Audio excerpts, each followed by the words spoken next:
So here we are in an area that just a few days ago was struck very, very hard by Russian missiles. And it's cold. You might be able to see by my face. Now, there's a lot of people around. You can see getting things back to normal, but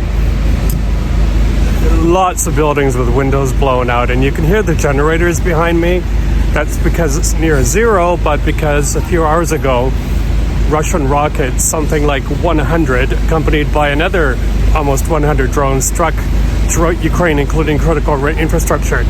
Now, the authorities say there are power outages because these are preventative, but we can only assume that power plants were hit, I believe, in Western Ukraine and elsewhere. So these are not preventative, in my opinion.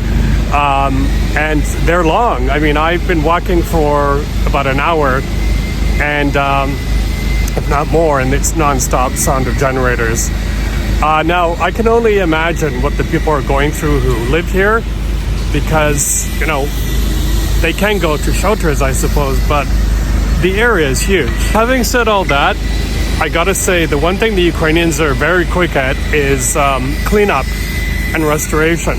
The main street behind me looks, pretty passable, but you do hear a lot of stories. I know of one in particular where, for example, the mayor of Odesa promised financial aid for repairs for apartments or houses that have been hit, and it's been months already, and she's still waiting for the full reimbursement for that.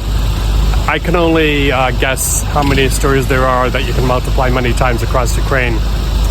But here we are on this very, very cold day in Odessa. One more look at the people behind me cleaning up. Hopes and prayers for sure for these people who have been so tragically hit by the Russian missiles.